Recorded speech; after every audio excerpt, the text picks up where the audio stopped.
countdown, and I'll start us off.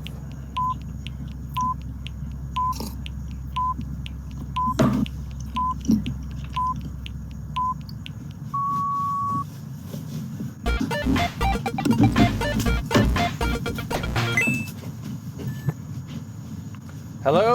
All right, we're back. Welcome to Indie Games Social Club, the book club with no books and accidental podcast. I'm Brian, the unemployed slug cat, and today's stream master. So, with me today are my Swedish slug cats. Go ahead and tell them who you are and what you like. Well, I'm Simon Philipson. I am a designer by trade. I am not a particularly good slug cat. And I'm interested in the graphics of the games. I guess. Wonderful. Okay, what's up, everyone? My name is Ilker. I work as paid social specialist in marketing. I am definitely the worst slug cat ever stepped foot on this earth. If it was up to me, I would just find a place to sleep and never leave my cave. My sanctuary, because there's too much predators who want to eat me. My name is Johan. I'm a UX designer, and I might be the best slug cat, but I don't think that says much in this company. So we'll see where we end up today. Wonderful. And with us in spirit is Sanna, which is our shy slug cat. I think she progressed the furthest in this game of all of us, but she I think so professed that she's a little bit shy to be on stream, so she's here in spirit. You guys ever grow up, I don't know about you guys, I grew up really shy. And the worst thing that you can do to a shy kid is ask them why they're being shy. So I have this aunt that's like, why are you being so shy for? Stop being shy. And by adult logic, it's okay, sure, I'll stop being shy. Doesn't work like that. And then you turn red, and then my aunt would be like, stop, why is your face so red? Why are you being so shy? And, Stealthy or Tofu, she's in chat with us today. Hello. Why are you being so shy? Just kidding. All right, so let's catch up, guys. It's been a month. Tell me what you guys have been playing. I'll start off, but I played a ton of indie games, partially in due with having to stay indoors. There's been a lot of fires on the west coast of California here. And so we've had to, aside from the pandemic, we've had to stay indoors and just kind of breathe our own air. So I've taken advantage of the Xbox Game Pass. I played a lot of indie games, one of them being Observation. And to take a quote from Ilker last month, I'll name that my cozy game. It's kind of like 2001: A Space Odyssey mixed with a little bit of a David Lynch film. It's really moody, and I have no idea what it's about. And I'm 2 hours in, and I love it so far. Sounds amazing. Yeah, it's pretty. I recommend it so far. I played Primal Light, which is a pixel art platformer, kind of in the vein of Castlevania. It's a little bit unforgiving in that you have to play by its rules that it established, and it's pretty tough. Blasphemous, I just added to my Steam library, played through it, and I loved it. It's a little bit like that gothic pixel art platformer, kind of like Dark Souls. That is such a cool game, though. Oh, it's beautiful and so dark. Yeah. It takes itself so seriously. I love it. And then more recently, Simon and Ilker got me into Spellbreak, and I'm having such a good time with it. Yeah. It is so much fun dying all the time. It is that game is so hard. It is. Yeah, it's crazy. Maybe I can go next. I have this thing in uncertain times, just sort of tend towards certainty. So I'm actually replaying Hollow Knight right now, which is one of my all-time favorite games. Are you a big fan of Metroidvanias? Yeah, absolutely. Nice. It's a. You seem really good at them, Johan. You seem to play them a lot. Yeah, I played them a lot. And Hollow Knight, I've actually cleared. I think this is my 5th run or something like that. Oh, but it's wow. just it's just one of those games that keep on giving. Like it's just so polished and beautiful. I can't even begin to imagine how they managed to produce such a game with such a small team. I think there are only like 2 people. Oh wow, that's insane. Which is just how absolutely beautiful it insane. is. Yeah. Yeah. And also, like, I played through it, and I love Metroidvanias. I'll profess that I am not good at video games. You'll see by my streams, but I love playing games like that. But I found that Hollow Knight, I don't know if you guys had the same experience if you played it, but for some reason I would get stuck in these damage loops. So like I'd be doing great, and then I'd get hit by one person and basically killed after like getting hit and trying to avoid him and getting hit over and over again. And I got killed really easily like that. And then that kind of like didn't really spoil it for me, but it made me take a nice long break. Like, Yeah. I mean, like the save point is like when you're being hit.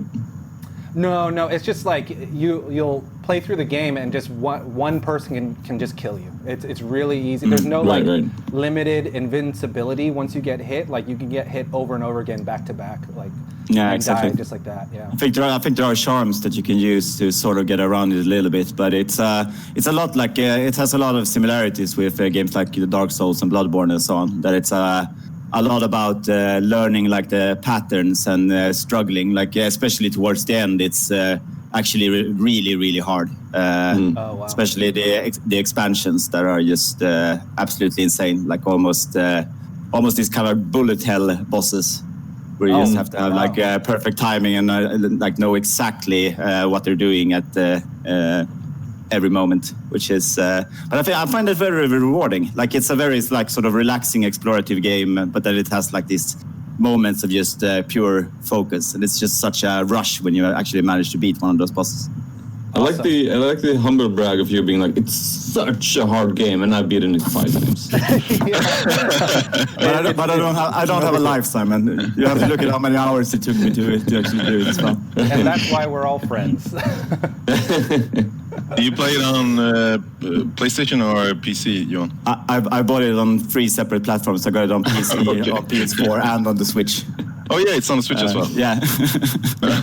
I got played them all 3 at the same time? Yeah, absolutely. I need to keep myself challenged, so switch by my feet, and then. Sana in chat replied 3 of them. I don't know what that's in reply to, but yes. Who else? What else? Oh yeah, actually, do we have a Disco Elysium update from you, Johan? Oh no, I haven't touched that in Right. such a long time. I definitely need to get back into that. That's some of the best writing I've ever seen in a game. Like it's just such a fascinating premise. It's just really, really, really good. But I only played it for a couple of hours. You played a lot of it. No, just a couple of hours. Simon, did you play a lot of it? No, I haven't played it at all, actually. But I really, really want to. But I'm like super focused now on finally trying to like finish Last of Us 1. I finally played past my save game that I thought I had. So now I'm at the end game. I lost my save game, so like I'm doing it all over again. But it's really good, and I'm looking forward to the second one. And I've heard a lot of like different like people having different like opinions and experiences about it. I wonder how I'll feel about it, since I'm just gonna do it like back to back. I wonder if that's gonna change anything. Yeah, it's a very they're very like similar gameplay wise, but very like different when it comes to sort of like the narrative structure and how they handle things. Right. The first one is a really focused game, and the second one is more sprawling. Just a lot of stuff going on. That's a great word for right. it, sprawling, for sure. I would say, I mean, I am of the rare camp that's like, if I like something and you have more of it, give me more. Like, if I'm full and you have more pizza, give me more pizza, you know?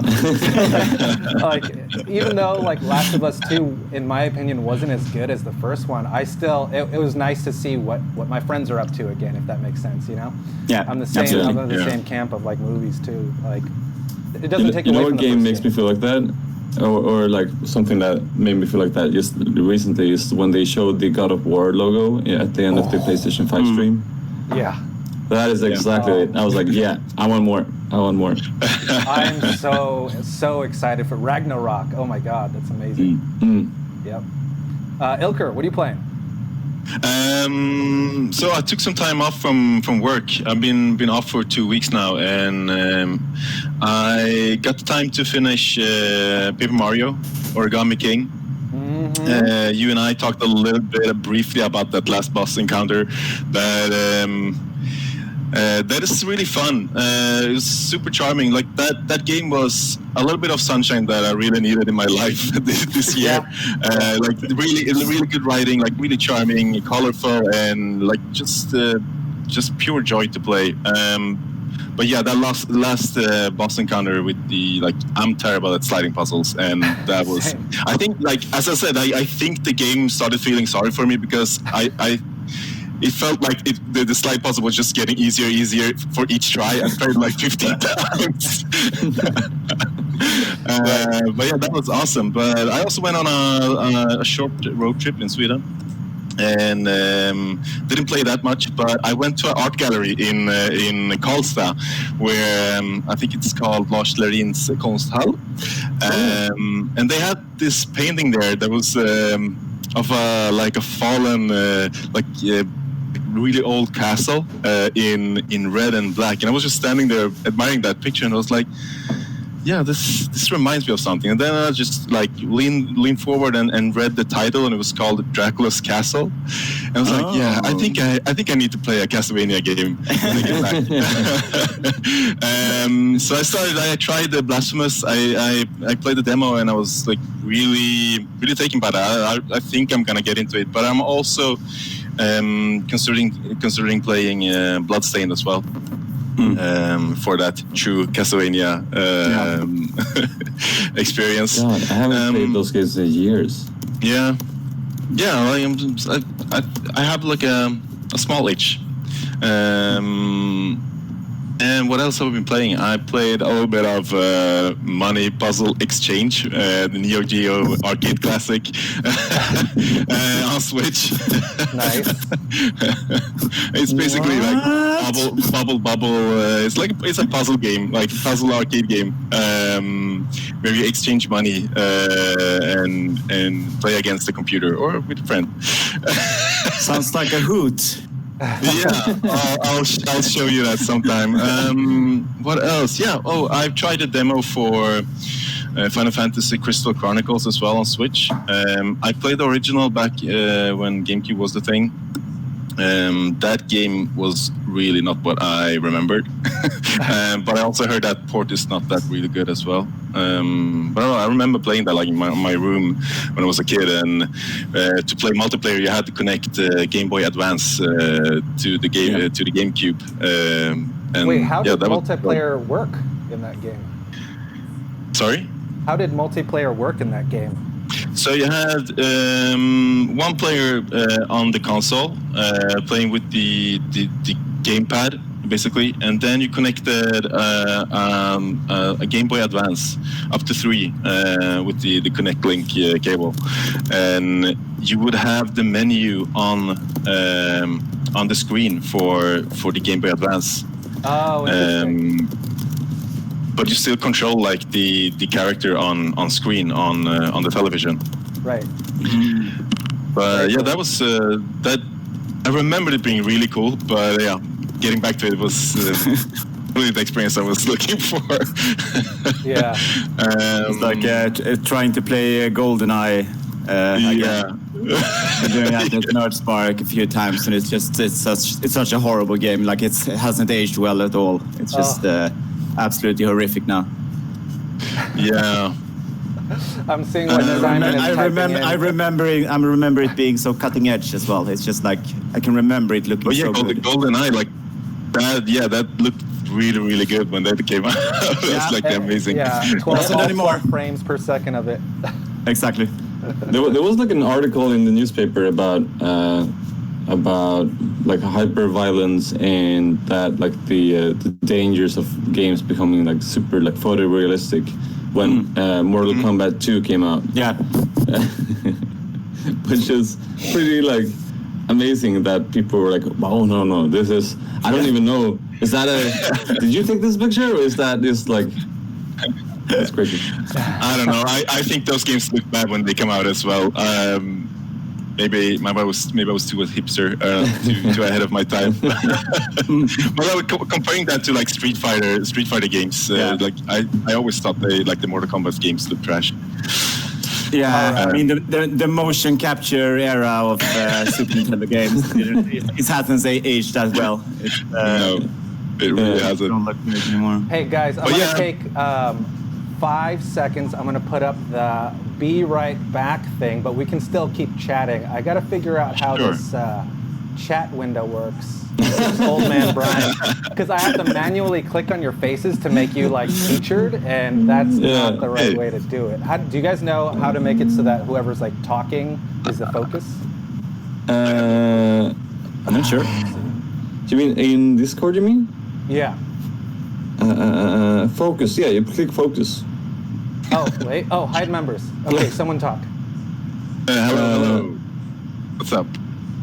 No, it's just Johan. Oh wow, that's awkward. I'll just make you full screen. Wait, what? Oh yeah, you gotta click them. That's weird. Hide members. No. Show non-video participants. Okay, that's not it. Well, I mean, we can just kind of move forward, and then I can just focus on clicking on whoever's face is the main thing. Then it's all right. Right. You have to do some video production. A little bit of live video production. Wait, is the be right back thing? Is that like is it muted or is it just like a text and we're still talking? It's just text. It's just an image that I put right up that I designed. All right, and then hang on. Let me play the intro one more time, just so we can get right back to it. Here we go,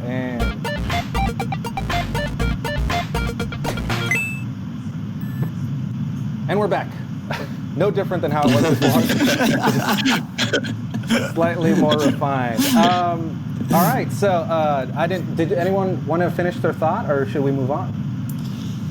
I'm ready. I'm ready for the slugfest. Nice. All right. Yeah. So let me go ahead and give an intro. This is where we're going to try to have a little bit of structure. I'll tell you guys about this game, Rain World. It is a 2017 survival platformer video game developed by Video Cult, a small indie team. And by small, I went on their website and it looks like a couple of JPEGs thrown up by some Swedish dude named, let me know if I'm pronouncing this right, Joar, Joar, Joar?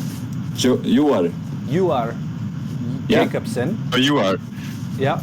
And James Primate, and they're both based out of Boston, Massachusetts. Wait, that's his name? James Primate? Primate, like. Yeah. That's unfortunate. Yeah, right. But apparently the game was inspired by two things. One was Yuar's time in South Korea. He felt like very isolated and kind of like didn't know the language or what signs were up. He had to kind of navigate, as well as trying to capture the feeling of a New York City subway rat that is trying to survive day by day and again, not knowing the surroundings and trying to figure it out. I'd say they kind of nailed it, for better or worse. Yeah, absolutely. Yeah, for sure. Yeah. Yeah. So, and the main protagonist is Slugcat, a fan favorite, which is exactly what you think it would look like. It is a slug body with a cat head, and all the perks that come with that. And you have to search for food and shelter, meanwhile trying to look for your family. And that is Rain World, starring Slug. It also, the Slugcat has opposable thumbs as well. Oh, Because right. Can I ask a question? things. That's a big deal. Yeah. Go for it. Does the Slugcat have 2 arms and 2 legs, or does it just have 2 arms? 2 arms and a I couldn't figure out if it's slug body. And a slug body. Yeah. Yeah. Oh, wait, okay, so it didn't have 4 limbs. It was actually just 2. Depending on if you, yeah. I want to say Yeah. yes. Yeah. No, that's definitely right. Yeah. How many legs does a slug have? Is it 0 legs or is it so many legs that you can't see them? No way of knowing. It's like the circle is like an endless amount of corners. Whatever. God. Okay, so this is. I find this. I was so frustrated, but then I kind of like landed in that emotion, and I was like, "Huh, this is like super interesting because I feel so much. I have like so many feelings for this game." Interesting. But and I'm a little bit angry, but I don't think I would be if I hadn't been challenged to actually like try it, because like if I would have like approached this or like seen this and played this game like by myself, like I think I would just be like, yeah, okay, no. But now like I'm actually like tried it, like I've like tried like more times than I like want to admit. Same. And it's I think like it gave me like a better perspective of why I don't like it. But we can get to that later. Yeah. But it's interesting that I haven't like had this like strong emotions towards a game like this in a long time, I think. Yeah. I completely agree. Yeah. Go for it, Johan. Yeah, it's just I guess for me, like since I played a lot of platformers, like classic platformers like Celeste and Super Meat Boy and stuff like that, and also like Metroidvania games like Hollow Knight. I had this kind of feeling like I tried to place it in some sort of context with other games. Right. And if you imagine like all of those like different kinds of platformers as one big happy family, I think this game is definitely like the drunk uncle. Yeah. It's just like this clumsy, sort of abusive experience with like moments of pure brilliance. Yes. And I have this like breakthrough moments where it's just like I find myself like, oh wow, it's actually a kind of a good game right now, and then it's just back down into this mess of I have no idea what I'm doing. Yeah. Nope, I was drunk. This is shit. Yeah. Yeah. I would say it's like 90-10, right? 90% of it was like, what am I doing? What is this doing to me? And 10% like very satisfying, like, oh my God, like there's some brilliance here, right? Yeah. I would say there's so many good ideas and concepts in it. That's absolutely. like, To that point though, Johan, I think it's the perfect example of an indie game, right? Where a creator has a vision and execute it without any kind of restraint whatsoever, and take it for what you will. They really leaned into it. Yeah, yes. Like sometimes you might need a little bit of restraint, maybe sometimes, right? Ilker, what are your thoughts? No, like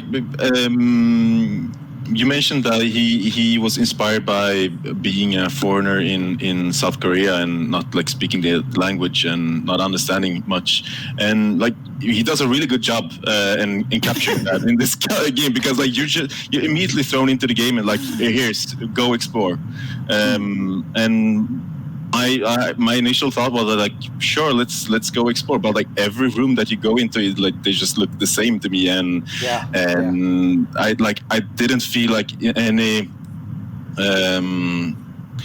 any drive to actually explore the game or the rooms. I think I played it like for an hour and I just noped out from that game and jumped on. I actually watched you play it, Brian. So I've watched you play it more than I actually played it myself. Because I wanted to see do you get anywhere else? Like, does the environment change? It does. There's like 12 different regions. I've been to, I think, 4 of them. Wow. Like okay. Yeah. And they're absolutely huge. But I completely agree. Like, one of the biggest like problems I had initially, and I actually think I still have that problem, is that there's this huge open world for you to explore, but I constantly felt this like distinct lack of purpose. Like, there was like, I know that there's this underlying theme of like, okay, finding your family and surviving and all that, but I just felt like I didn't really know where I was going or like what the point was. It's just I didn't even care for my family. Around. Like there was no establishment like between the family and the protagonist, the protagonist slug cat. Absolutely. But I was gonna say. Okay, I forgot. So it's interesting because it has a lot of like similarities in like some way with Ori. It's like a creature. It's like it's lost in a like kind of like a shadowy, like scary world. Like everything is kind of like dark and like creepy. It has like it has a like emotional connection to family. But so like I guess like Ori has like it's very specific like graphics that it leans on. While like when you look at Slugcat, it kind of like promises some kind of like it promises some kind of like interesting like 2D like pixely graphics world with also like but with like cool mechanics. Because you're like Slugcat, that has to like give it more like more abilities somehow. Like it has to be like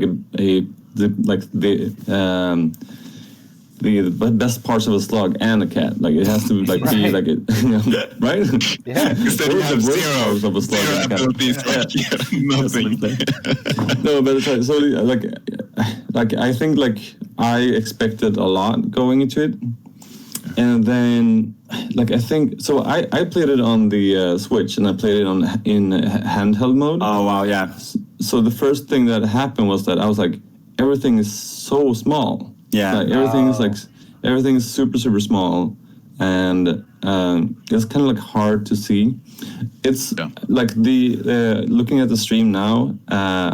It's it's everything is like kind of tiny, but like my screen was even tinier, and that made it like hard to see like the arrows and stuff for like all the entrances. But it also made like the like some of the graphics to be kind of like jittery. So this little yellow guy that's supposed to guide your way. Yeah, I wanted to like murder him. Absolutely. Because it was really hard to tell what he was trying to show sometimes. Absolutely. Even on yeah. It's And this also kind of like AI ghost Clippy kind of thing. He just pops out of nowhere and tries to like it. Looks like you're trying to find some butterflies.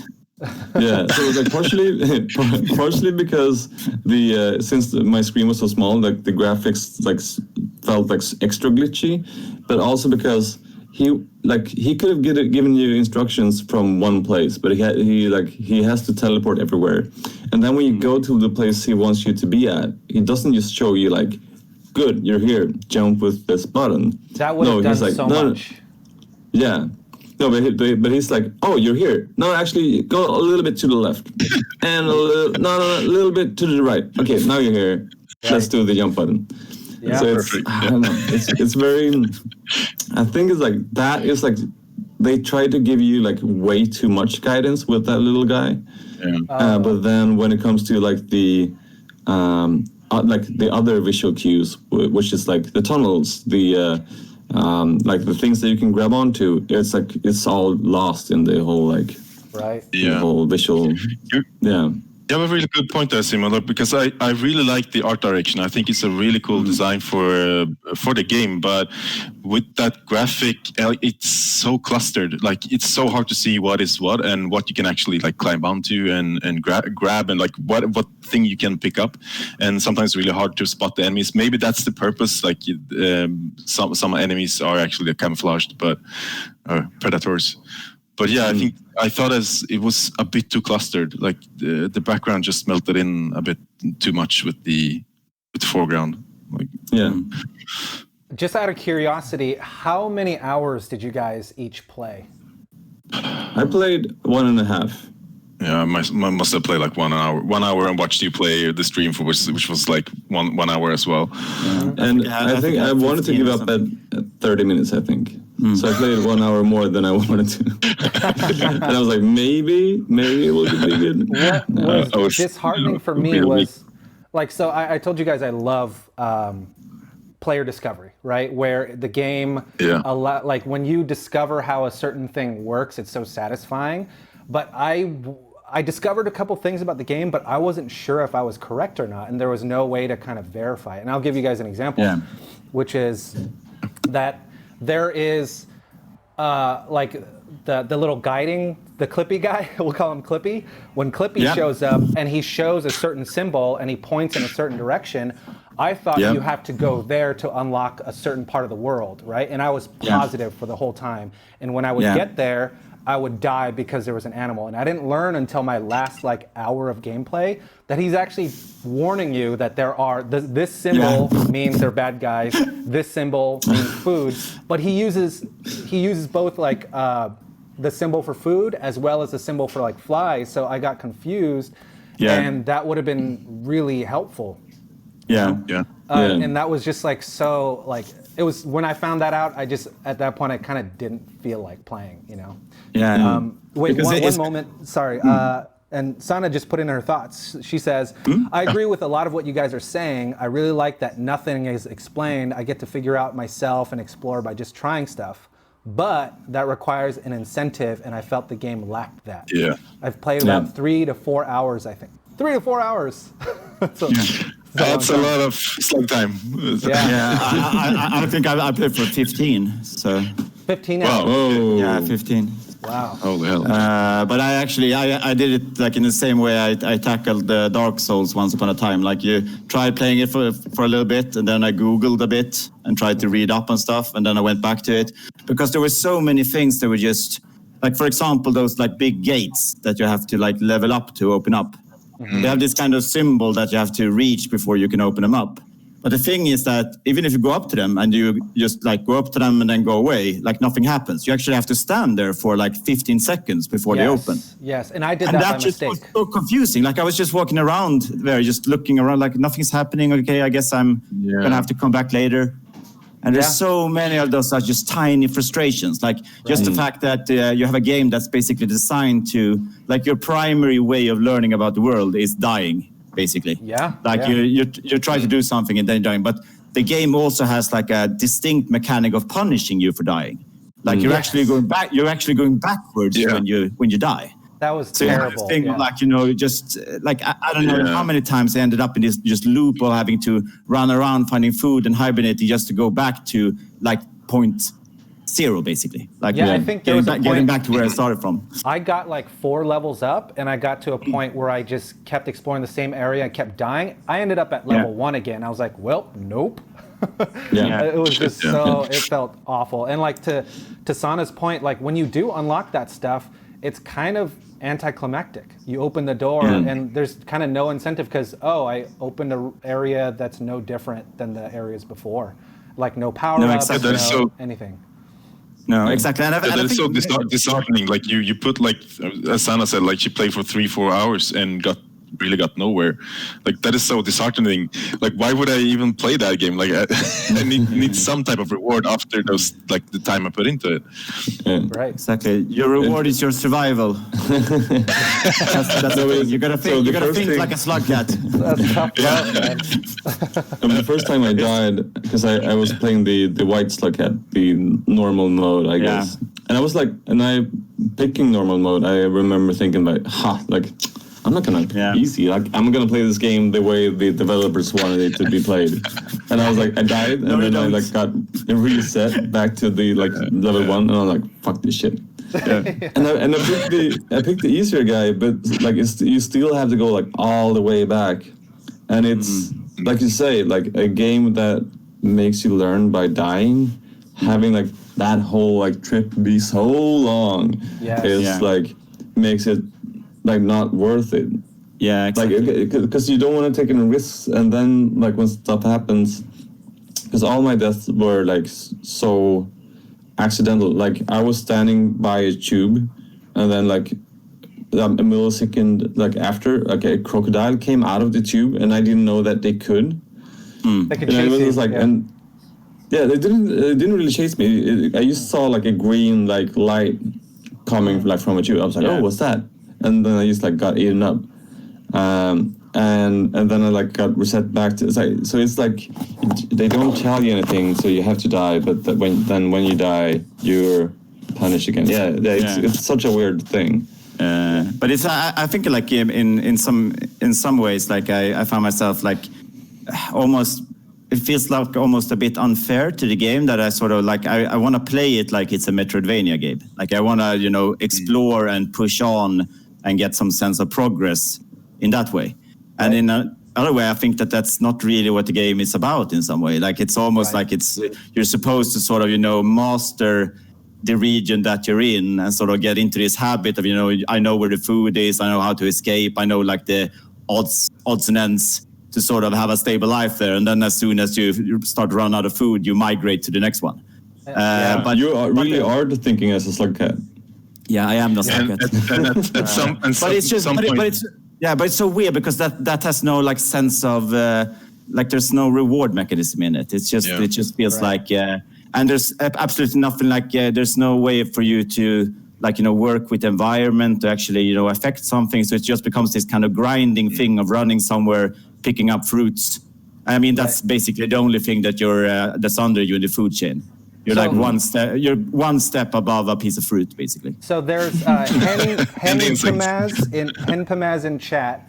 Welcome to the chat. Says it's a survival game, and that's a very good point, right? So I'm like you, Johan, where when I played it, I try to brute force it like I would like a platform or a Metroidvania, right? You just power through, just try to get through, and it punished me for doing that. But if we were to take it into the lens of it as a survival game and try to compare it to survival games,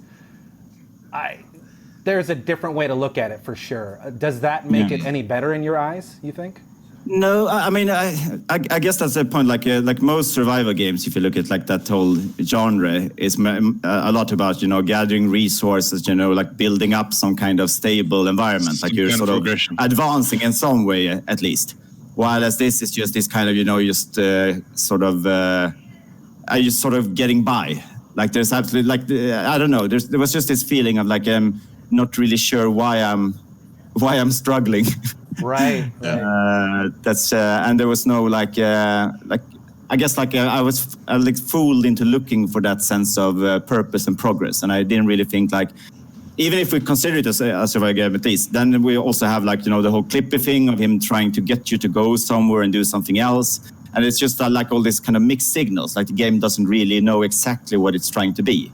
Like I felt like the entire narrative part of it felt a bit like tacked on.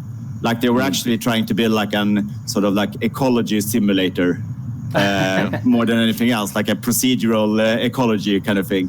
And then they sort of figured out that, okay, maybe we need to have some kind of story or somewhere for somebody to go for it to actually be meaningful in the long run. But it just didn't click for me. Can I ask you, Johan and Brian, that played the most, and Sana in the chat, like every time you hibernate, you gain like a level or you change a karma level. Yeah, but what does that do?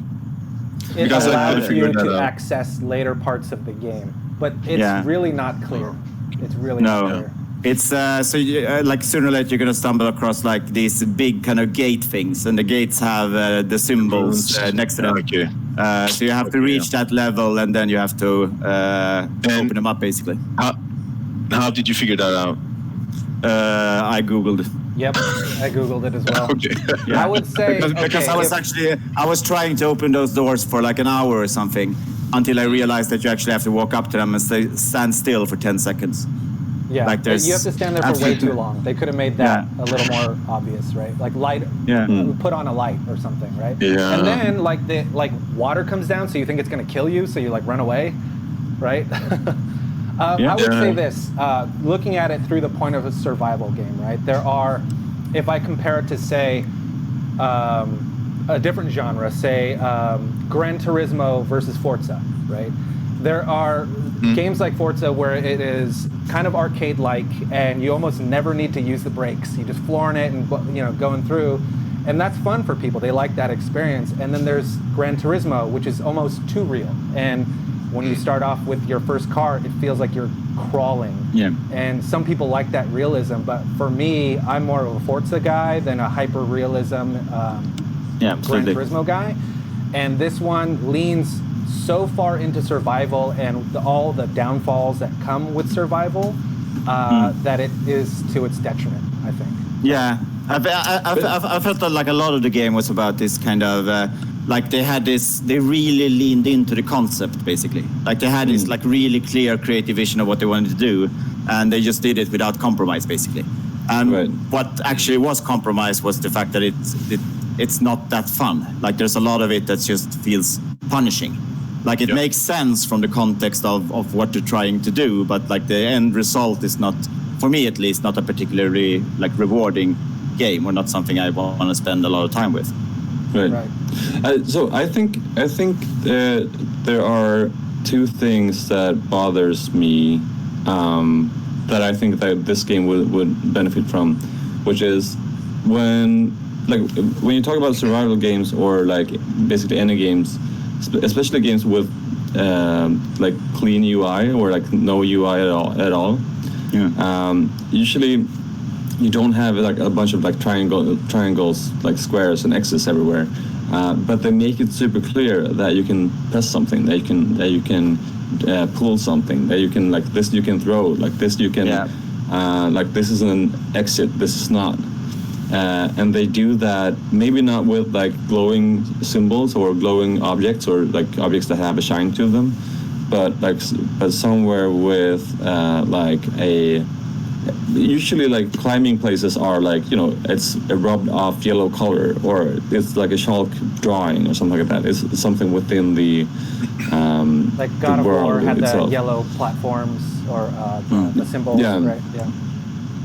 So I think this game would have like if they would have been like more clear of like what things were and what they did, and like sort of like guiding. I'm used to having like a cleaner like game UI, or like having the like game levels be the UI in that way would have helped them so much.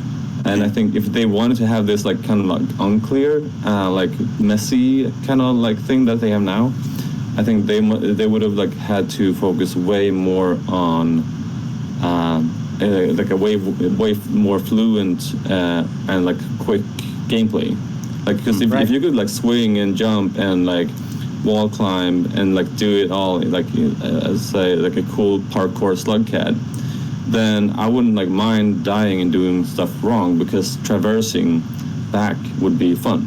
Yeah, but now absolutely. it's like it's slow, it's painful, and it's unclear. And like, are all of these tunnels, or is one? And like, where do they lead? And is one like, why do you crawl to? Yeah, because like some of them you crawl through, like in the stream now, and some of them you get teleported through. And what's the difference? It's like the double lines or something is like exits, and the other ones are just like tunnels. But it's like really weird. I think I can segue off this into like.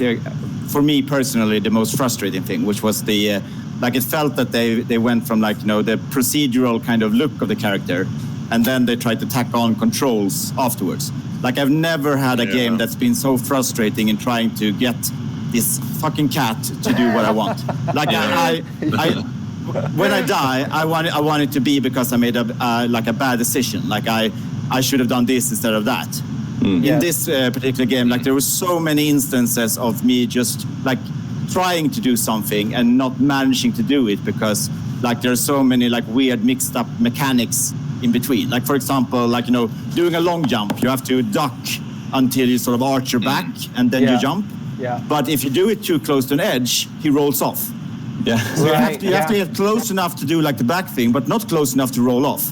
So I had this kind of thing, like when I so many times just managed to like, you know, accidentally roll off things, or like miss grabbing onto something, or, you know, letting go even though I didn't want to. Like it didn't feel like, it didn't feel consistent. Like in, I get like the action from the character that I'm looking for. Like it's just, I just tend to. I would compare that to kind of thing where.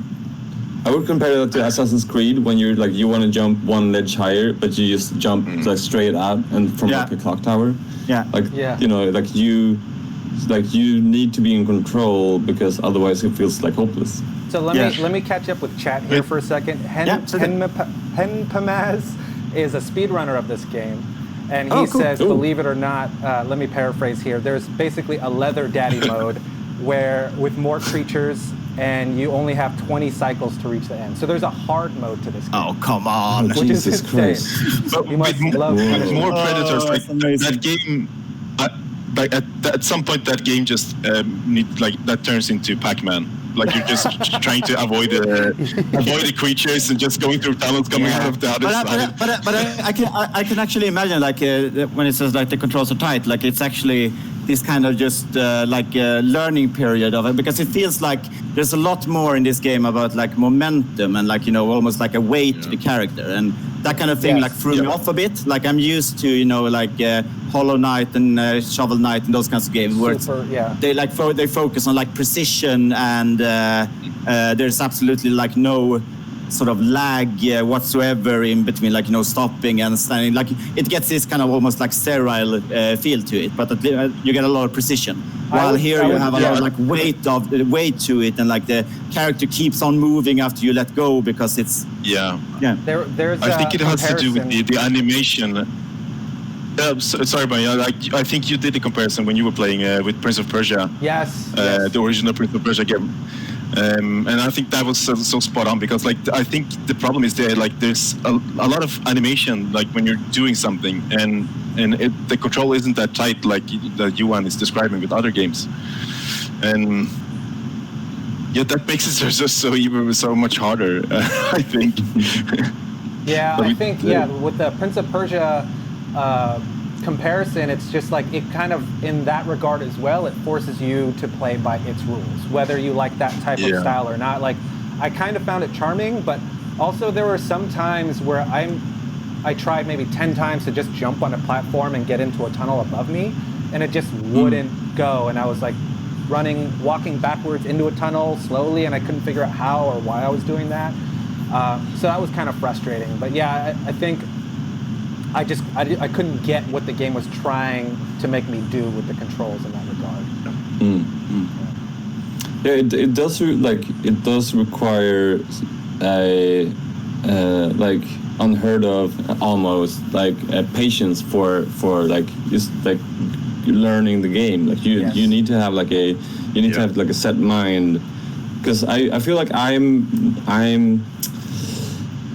spoiled in that way. Like if I see a game like this, I'm like, nah, like I can find a game that's this-ish and that's like quicker for me to understand and to like progress in, which is maybe because I don't know, because I played it so for such a short time, but maybe like progressing in this game is super satisfying, like compared to Ori in the Blind Forest, for example. Right. But I'm not, like, that would require like way more of me than I could ever give this game. Right. I mean, we're in a time of like a wealth of indie games, right? And for better or for worse, it's good because we have so many choice, but it's bad because we're not giving these games as much of a chance as we would have, say, like 10 years ago, when indie games were a little bit more rare, right? But that's a very fair point, Simon. Like, to that point, like, it needs to capture us, the general public. You know, there's going to be some diehard fans, but it should capture us rather quickly and give us a reason to hold on, right? Right. Can I ask? I want to ask two questions. The first one is, you know that you could switch hands with an object. Like if you had a spear in your right hand, you could didn't know that. Switch it to the left one. Me neither. I couldn't even figure out how to open the map, so I like it. Because you could grab two things at the same time, and I was like, does he throw better with his right arm? Or, like, I had no idea why that was in there. The pause menu tells you, right? Did you know that you can swallow weapons to use later? You can swallow firecrackers and rocks to use later, so you can technically hold three things. Yeah, and this is amazing. I mean, this is also typical me. Like I'm complaining about like a lack of instruction, a lack of context, and like the only fucking instruction they have in the game, I don't read. I don't even read it. It is not me that it is the game. I'm pretty sure the instructions that you got in the beginning were without that part, and then the whole like switching hands thing was only in the pause menu. Yeah, but I had a lot of those like experience with, for example, like having something in my hand changes the way that you sort of tackle walls. So you like some like jumps and climbs are almost impossible, like if you have something in your hand. And I didn't even realize that until I just accidentally dropped my spear, and then suddenly I could grab on and just get up. And it's just, But there's a lot. I mean, I got to give it, like, there's a lot of depth to the mechanics as well, which is really fascinating. It's just that it's even for someone who's used to like Dark Souls and games like that are like notorious for being inaccessible in the beginning. This feels like the learning curve is harsh. It's a cliff. And there's literally no paw holding whatsoever. Like there's Nice. For sure, and some people love that, you know, and that for me, like it is just not my cup of tea. Even I spent at the beginning of Shelter in Place, I spent 4 hours to finally beat the speeder bike level in the original Battletoads. So like I don't mind a little bit of punishment as long as I know there's a reward. But yeah, I would say this is harder than Battletoads, in my opinion. The jump rope sequence in the beginning of Final Fantasy 9, I think it is. Like you actually, there's just this like micro game where you actually have to just press X to jump over, and you get like some kind of like minor item if you do it 100 times in a row. Did I do that? Yes, I did that. Took me days. Yeah. Looks like Hen Pamaz is also a leather daddy as well, because they've logged 2,000 hours of Dark Souls. Yeah, absolutely. Oh man. I feel you. Well, okay, let's go more specific then. Let's talk about something that isn't typically talked about usually, like sound design. What do you guys think of the sound design in this game? I gotta say, I sort of like it was like mixed feelings. Like I didn't find it like particularly interesting, but there was a lot of almost all of the stuff I felt was really interesting about the game had to do with like the procedural aspects of it. Like there was a lot of like reactive sound design, like music changing when creatures appear, and I thought those things were really, really, really nice. But there wasn't like I didn't feel like it had that kind of defined aesthetic as like when it comes to the visuals. It just felt like it was more of a functional kind of approach to it. Like they wanted to, minimal. Yeah. I think because they just added music once you get into battle, or like once you're getting hunted, right? Like just to like give you an indication that you are being attacked. Yeah. But other than that, like I didn't even notice like if there wasn't any music. Yeah. I think for me it worked. I wouldn't say that it was perfect, because I think they could have done a couple more like in terms of indications of doing things. Like I think what was really satisfying was like spearing one of the salamander things. Felt very satisfying, and like the way it felt like the spear had a lot of weight to it. But yeah, I think it was almost too minimal. I mean, to the point of it trying to feel like you're alone in this world. Mission accomplished, right? It was very pared down. Yeah. I mean, I guess that's why that is what they're trying to capture there, because like, it is really giving you a sense of loneliness when there's just no sound. But like, there could have been like more sound effects maybe for like the creatures and for yourself for the slug cat. Like, how does even a slug cat sound? Like, I don't think it made any sound at all. Oh right. Huh. It would have been nice. Yeah, exactly. I mean, you want to have the squishy. Yeah, it wasn't even slugging around. Didn't even leave a trail. Exactly. Had a couple of squishes. Yeah, but what I thought was that so I was when I first saw the rain, because I when I went outside and I was like, oh, the rain is coming, and then it like actually like fucking poured down. I was like, whoa, this is amazing. That was with the Switch, it was with the vibrations in the controller and like the sound. And then after that, I was like, well, okay, so this explains the name, right? This explains the world. Like this is like this amount of rain is crazy. Like it will kill you just by the downpour. But the water like is absent for the rest of the at least the game that I played, because I wanted with sound design I would have wanted like drips and puddles and like all of those little watery sounds. Yeah, if you're stepping I on think moss, that would have those sounds. Or really good point. Yeah, and I think that would have like helped the feeling of the world as well. Like it's a dripping, sad, dystopian like wet little world, you know, like it plays into like the whole theme. So I think that is like a thing they missed. I just want to congratulate all of us for not using the word moist, not even once. That's feel pretty proud of that. We were so close, Brian. You have to go and win it. We almost got away with it. Yeah. Someone had to break the seal. Yeah. Apparently, the 3 of the 12 regions are water-oriented. Okay. Yeah, and there was actually like like the whole mechanic of swimming in the water and so on felt really good as well. Like there was some really interesting, like they have a lot of like really interesting mechanics. Is it like there's for example, like there's an enemy in the water, like this kind of leech thing that just sort of like it doesn't even damage you. What it does, it latches onto you. Yeah. And they come in swarms, so like more and more latch onto you until you're sort of weighted down and just sink to the bottom and drop. That I didn't know. But is that what happened to you, Brian? Because when I was watching you died in the water, and like I was as clueless as you. Like I didn't even see what happened. You're like, did you drown or did you like get knocked by one of the leeches? Like I believe so. Yeah, I was so broken at that point. I didn't care. I was like, okay, dead again. Yeah, I was watching you slowly like. You slowly succumb to the, to the game. If you want to see a mental breakdown, you watch my stream. Yeah. but the thing is, like those things is like what I say, it's like almost like the highlight of the game for me. Like this whole kind of like they've done so much work when it comes to like making everything like procedural and more like based on, you know, behaviors and stuff like that. There's a lot of like interesting interactions between different parts of the world. Like it actually feels kind of alive in some sense.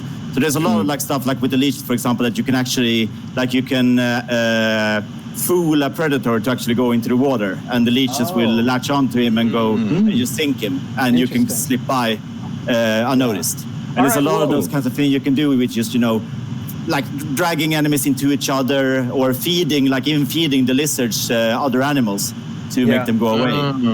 Okay. So, you can actually even befriend them, I think, by feeding them enough.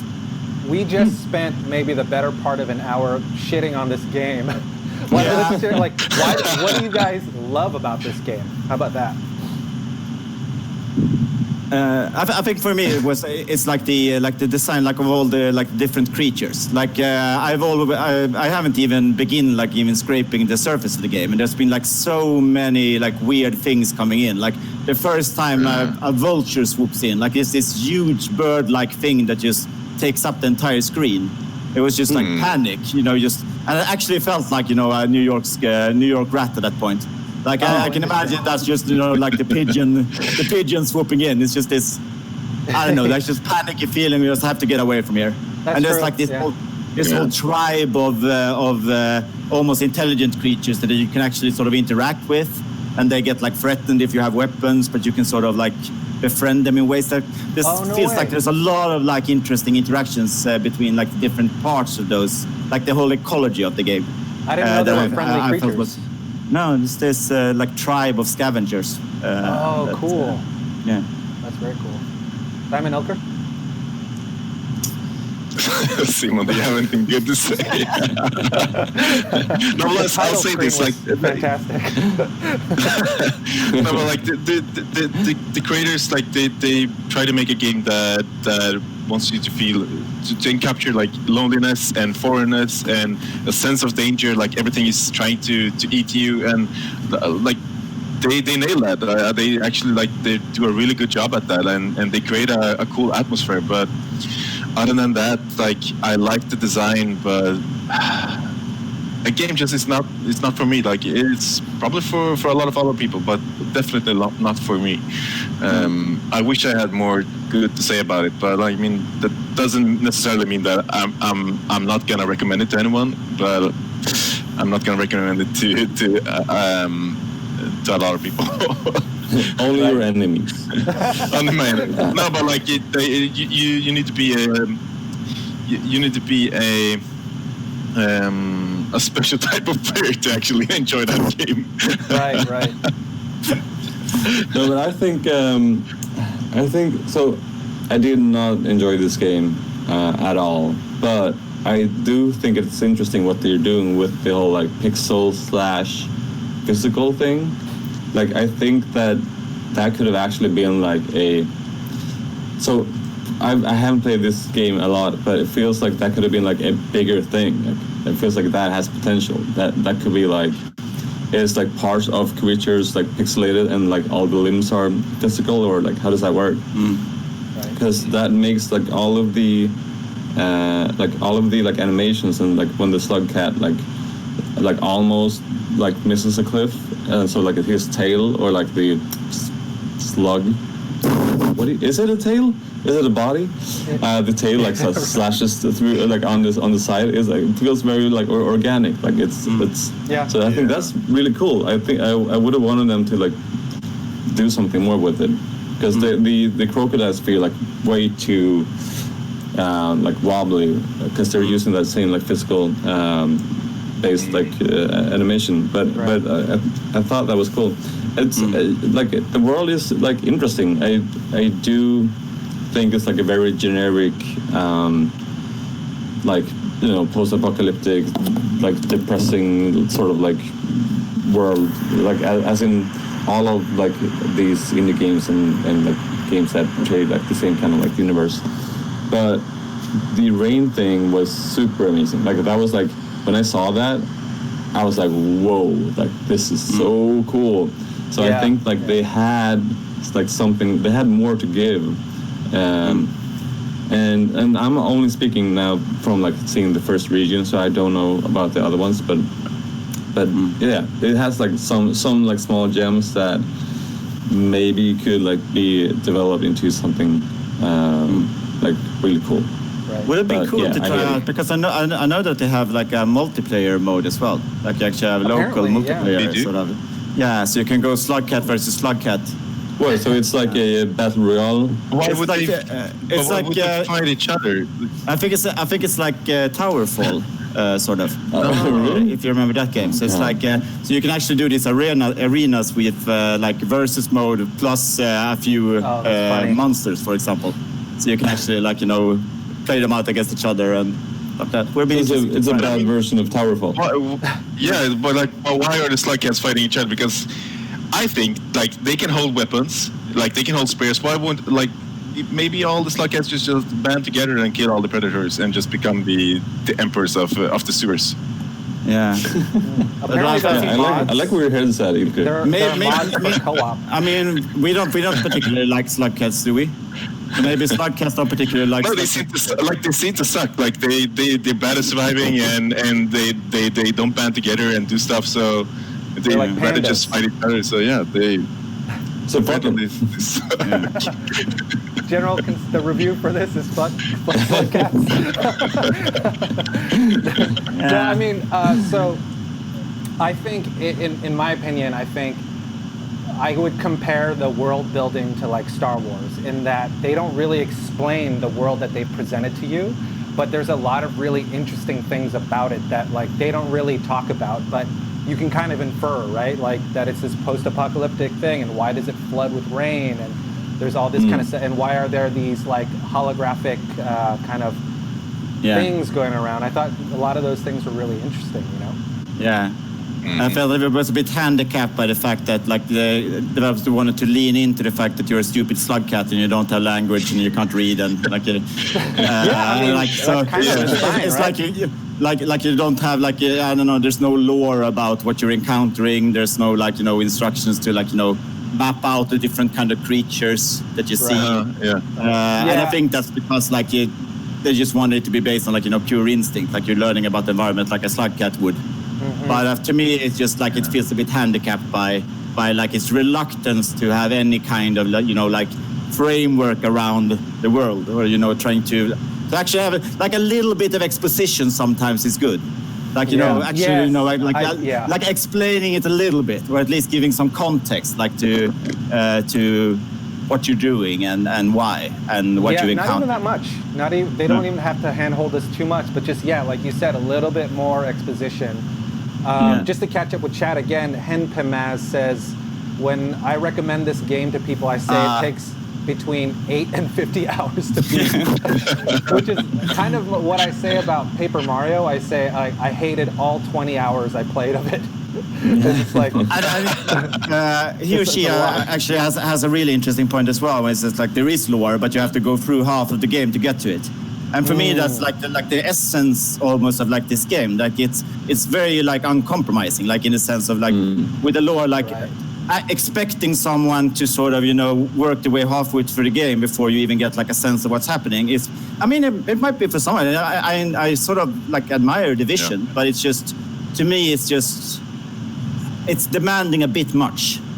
Like to actually get like a bit of like they could have had a little bit more like easing into it, or like at least providing like nuggets of information to have some kind of actually like get a bit of curiosity around the world, because I know that there are stuff there's a lot of stuff that's going to happen, but you get like you don't even get like any kind of indication that anything is going on except for the Clippy thing, for example. They say it's totally worth it once you get to that point.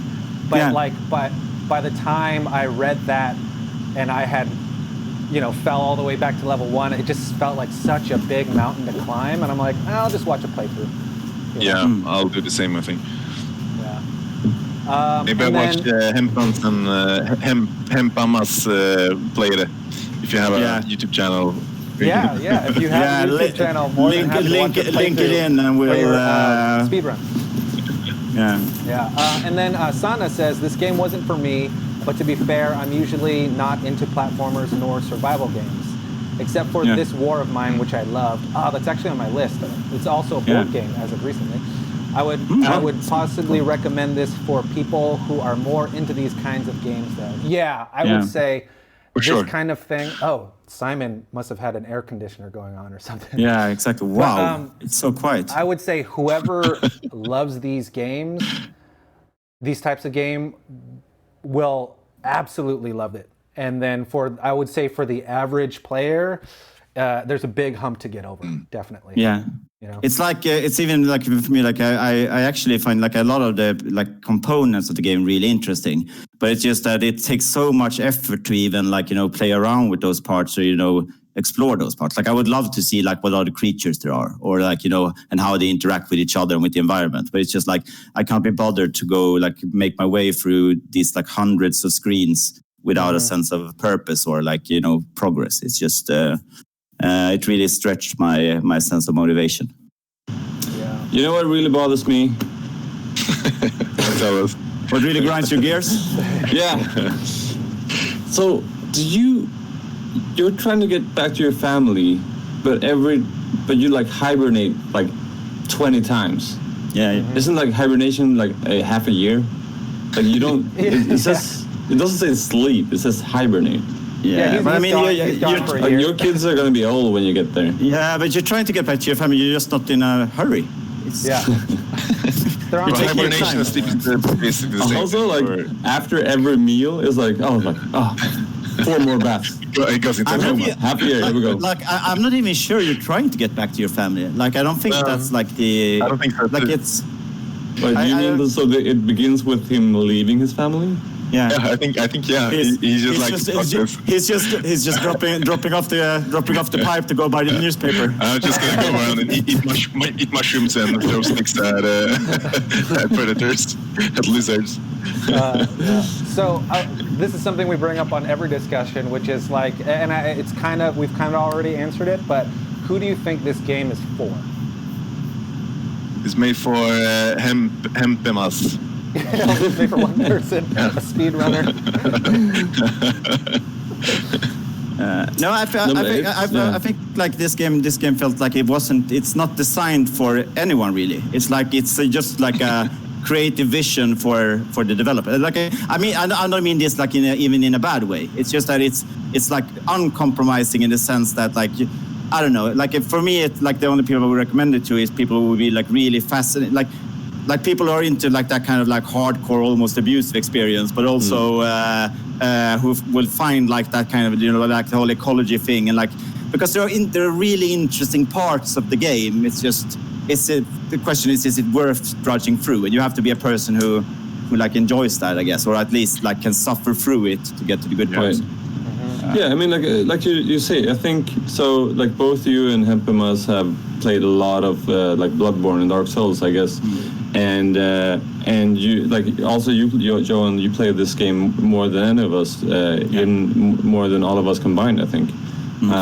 So I think like there is something to that like abusive but rewarding like gameplay that in people who like that kind of stuff. But like you say, like this doesn't have that same like feeling of progression or like satisfaction. And I think, I mean, if this is so, how many people made this game? It was 2 people. 2 dudes apparently from the website. Yeah. So I'm like, for being 2 people like doing their first indie game that like has had like a big release or whatever. Yeah. You know, not bad, I think, or I guess. Right. Like I don't know what the success rate is on these things, but like definitely like on their way to something.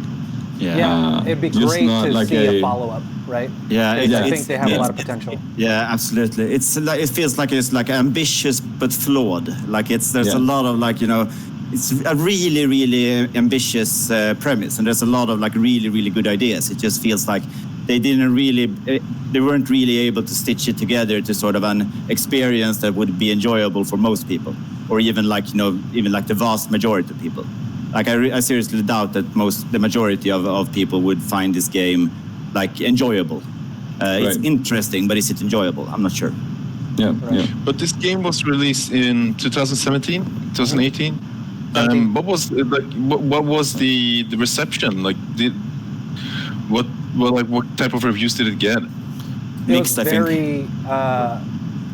It was very mixed. You get a lot of like 50%, 60%, that kind of stuff, and it's for all the very similar reasons as us, which is it's very punishing and you know, wonky controls, but then the people that rated it positively are the ones that say, hey, stick it out. There's some really great world building here and stuff like that. You know, and it suffers for that because you have to kind of ding it for like making that wall so high that it's very difficult to reach for so many people, you know? Yeah. I would say the same thing. It's excluding a lot of people that could possibly enjoy your game. Yeah. I mean, is it fair to say, I mean, many indie games really can be looked through the same lens as art, right? Because like independent artists, they're unrestrained by like corporate people that are trying to make $1, right? They're just more concerned with like, hey, I have this thing in my brain, I wanted to get it out into the world and share it, right? And like it or not, this is what I have inside me and I want to share it with you. And with that said, like, I think they mission accomplished for them, right? If this game was just a testament to like getting his experience in South Korea out into the world through this art form, I think he did a great job, you know? Yeah, I agree with that. Well, any other thoughts on that, who this game is for? No, I think it feels like we landed that pretty. I mean, partially like the hardcore people, but then like also like Johan said, like maybe it's not for anyone because it's not like fully a solid game. You know, like it's maybe it needs to figure out who it's for, like to become like a better game. So I think that both of them can be true at the same time. Yeah. Because I'm at the point now where it's like I've been so frustrated with this game, like I haven't really enjoyed it that much. But then I have like breakthrough moments where I actually find it kind of fun, and I'm just like wondering right now, is it in 10 more hours or 20 more hours, will it suddenly click and I will think this is like the best game ever? Right. And it's just like the question is it worth it for me to like spend that much time to find out? I'm not sure. Right. Well, and that's part of our monthly discussions, right? Like, we always encourage people like, hey, if you finished it or if you didn't finish it, that says a lot about the game, right? And the fact that, you know, I probably put in about 4 hours, and then, Johan, you put in like too many hours. But like, that says something about it, that there was something intriguing enough that like they dangled that carrot in front of you just enough for you to get that far. And for me too, I was like, there's got to be a reason why this game is as popular as it is, like it or not, you know. And I was just trying to find it, couldn't find it, you know. Hen Pamaz says that they are teasing something new, apparently. Interesting. Something Cool. maybe in that world, and if I could see the art style again, that'd be great. You know? Yeah. I'd love to see what they do next. Yeah, absolutely. So we already kind of answered this as well, but what would you recommend? Would you recommend this game? Never. No, I would not. I would not. No, I don't think it's a fun game, and I think it's too punishing, and I think it's it lacks all the things that I'm jazzed about in games, which is like puzzle solving that like makes you feel like you feel smart, and like cool graphics or cool level design or cool like that has like a story to it, that has like a variety that is like that isn't just like pipes and grayness all over the place, and the mechanics. Yeah, I'm if I'm gonna recommend anything that is like this, it would always like 100% like all the time be Ori and the Blind Forest. It's not the same kind of game, though. You're right. Yeah, This no, is I valid know, point. but it's, you know, it's... Yeah, I know. Well, okay. It's, To that yeah. point, I would say that from the trailer, it looked like and it smelled like it was going to be some sort of Metroidvania with Yeah, survival absolutely. elements. Yeah. And what you were Yeah. presented with when you actually played the game was 110% survival.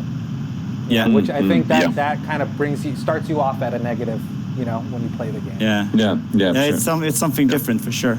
I think actually I might like I wouldn't recommend it to most people either. But if I knew someone who is into, you know, Metroidvania games and like, you know, explorative games and could stuff through experience, I would be like, you know, you could try this game for something completely different. Like there's a bunch of interesting twists to it. I wouldn't recommend it as, you know, this is a great game that you need to play. I would recommend it as like an interesting experience that sort of, you know, turns a lot of things around, and you might find some stuff in it that Sure. you that makes it worth it for you.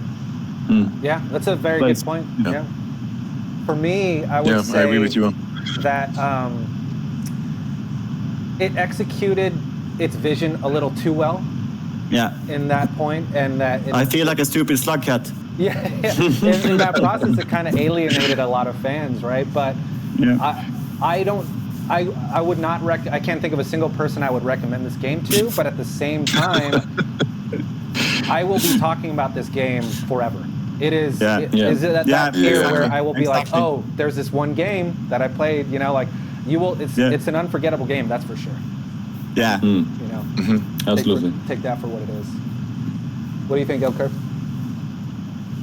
No, I just agree with all of you. Like, I'm having a hard time to come up with anyone to recommend this game to. But as you said, like, it definitely made an impression. Like, I'm not gonna forget it.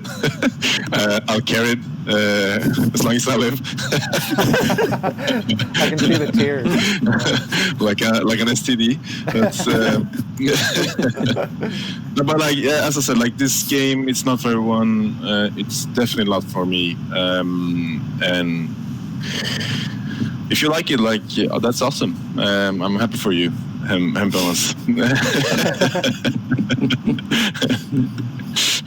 Wait, so Mr. Toasted in the chat says, don't forget the wonderful modding community this game has. I just completely missed Mr. this. Toasted, welcome to the didn't know chat. that. Yeah. And Yeah. please feel free to drop in a couple of mods that are stand out in case anyone was watching this video and Yeah. wants to check out some Yeah. mods.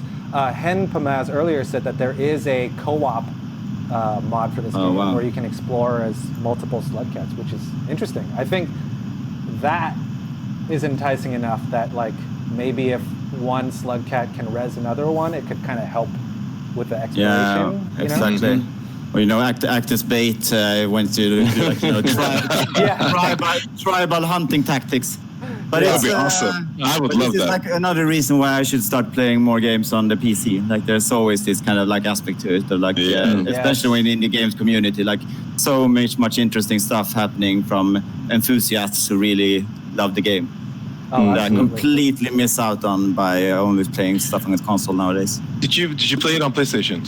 I don't think we talked about what consoles we played. yeah, on. what platforms. Exactly. I played it on PlayStation, so I played it Yeah, on a 50-inch screen, which I think helped a lot when it comes to like the Yeah. legibility of the graphics. Can't imagine playing this on the Switch. That would be. Yeah, the Switch handheld mode was a nightmare. Oh god, yeah. I was. Did you get any frame dips? Because I was on PC, and I noticed that you couldn't go above 720, which is strange for a game that's only Wow, 3 years okay. old. Yeah. But I didn't really. It was relatively smooth considering though. Yeah. I guess it's so like the pixel resolution is so. I mean, it's so big that maybe it doesn't make any difference. You would just get like a performance hit without any visual impact, Perhaps, basically. yeah. That's Since fair. I guess it's like 800. I mean, I don't even know what the resolution is, but I guess it's pretty pixelated.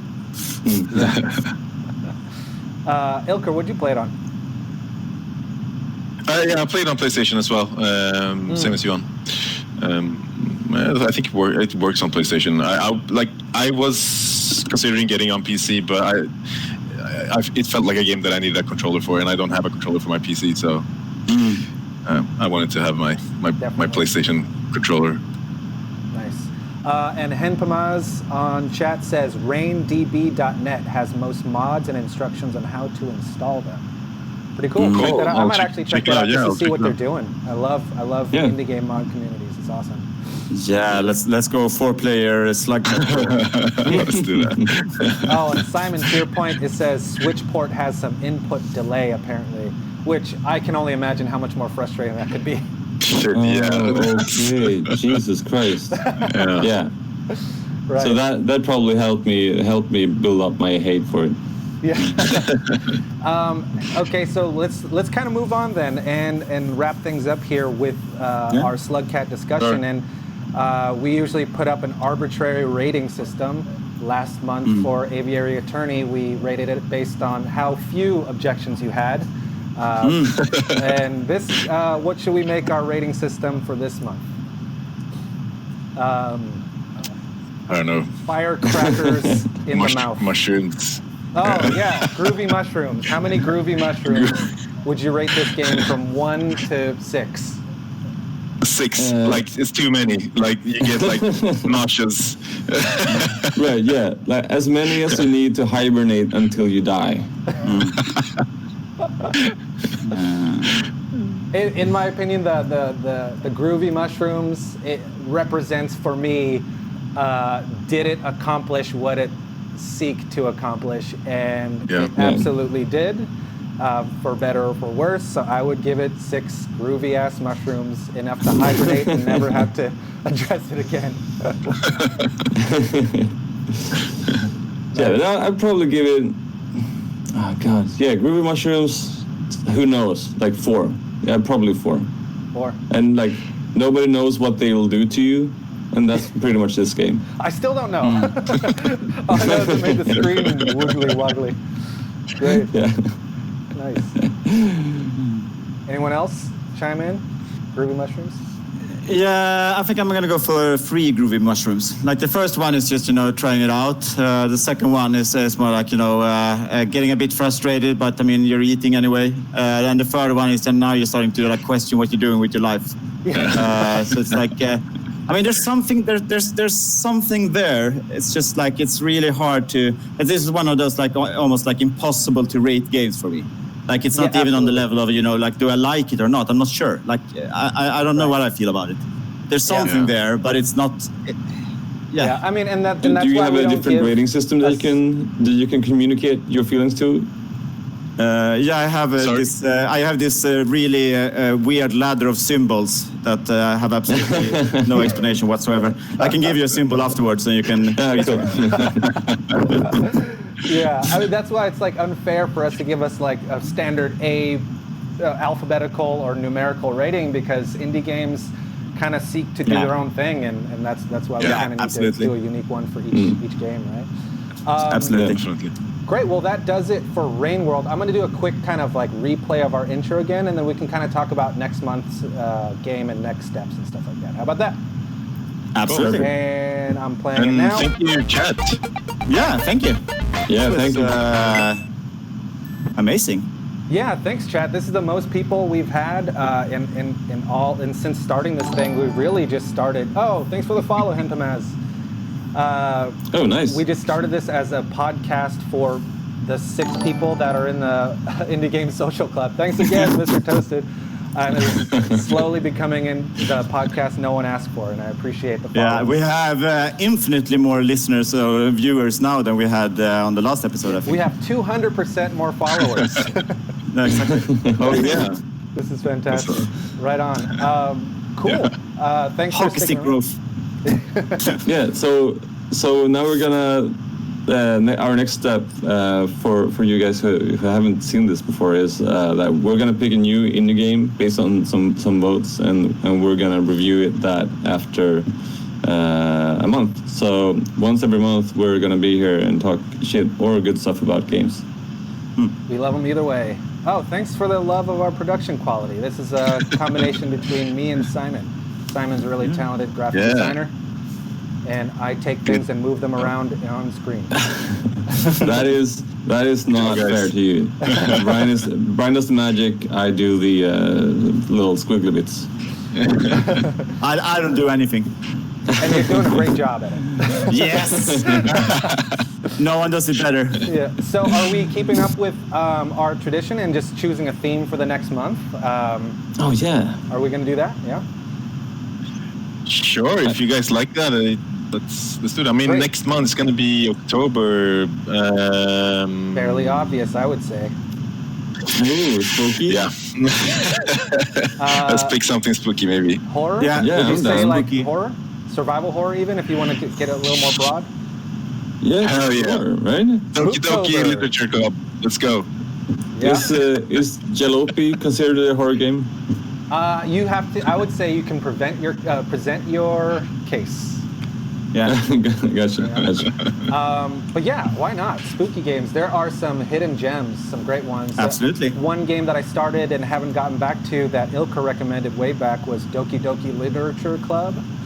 I hear that that takes a twist and becomes like really freaky. Yeah. So I'm really excited about Yeah. it. That's Cool. You should play that, and it's not that long either. Like you can complete it in 2 hours. Yeah. Oh wow, nice. Yeah, I think I'm like it does an some hour freaky into it stuff. or something like that. Yeah. Cool. Cool. Henpamaz, if any of you is willing to give this game another chance, I'd recommend going in with the mindset that it's a stealth and survival game. Valid point. The game has a tight line of sight and the sound detection system. And a sound detection system. Okay. Yeah, I mean, I think it's, if you listen to our discussion, it's a lot of us just crying about how it's not a Metroidvania. It's not this game. But, I mean, that's a very fair point. If we aren't broken enough to give this game another try, you know? Yeah. Sure. Yeah. Yeah, I'm a probably good going to point. give it another couple of hours at least. Oh, wow. I'm in too deep. Yeah, I might do one more, and I might actually stream it, so we'll see. I'm gonna play it. I think on actually Switch. I'd rather watch someone play it.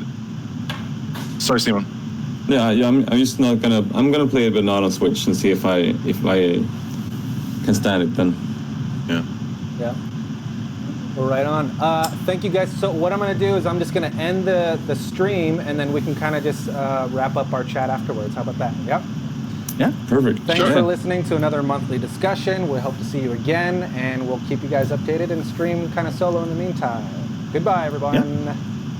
Take care. Bye. Bye.